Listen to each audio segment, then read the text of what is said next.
Et la parole a été faite chair, et elle a habité parmi nous, pleine de grâce et de vérité, et nous avons contemplé sa gloire, une gloire comme la gloire du Fils unique venu du Père. Amen. Gloire au Seigneur. Donc là, ici, on nous dit la parole. C'est ce que Jean nous dira. Que la parole est devenue chair. Amen.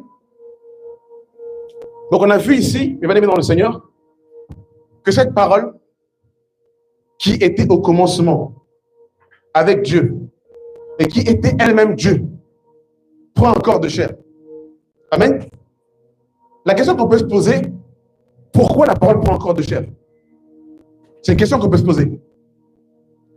Parce que dans l'Ancienne Alliance, Yahweh, je suis, le tétragramme, il va donner combien de commandements aux hommes?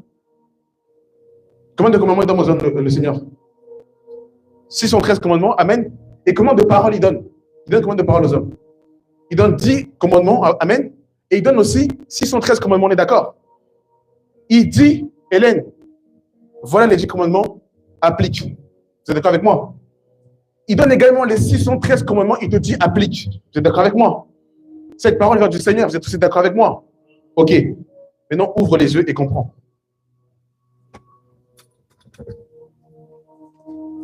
Les 10 commandements, amen, étaient divisés en 4 parties. Dans les 10 commandements, il y en avait... je vais avancer le tableau ici. Dans les 10 commandements, il y en avait 4 qui étaient réservés pour l'homme et 6 qui étaient pour l'homme. Dans les 10 commandements. Amen. Et l'homme a également 10 doigts, comme les 10 commandements, pour que l'homme puisse pouvoir appliquer la parole de Dieu. Et dans le nom du Seigneur en hébreu, donc Yahweh, la première lettre c'est Yod, qui signifie également la main, qui est la plus petite lettre de l'alphabet hébraïque. Amen. Il va donner également 613 commandements. Dans ces 613 commandements, il y avait 365 commandements négatifs qui correspondent aux tendons, aux nerfs et aux jours de l'année. Et il y avait 200... Dieu donne les commandements aux hommes. Amen. Mais pour te montrer qu'il est bon, lui-même devient homme et pratique cela. Tu comprends mon frère, ma soeur? Il donne les 10 commandements. Il donne les 613 commandements.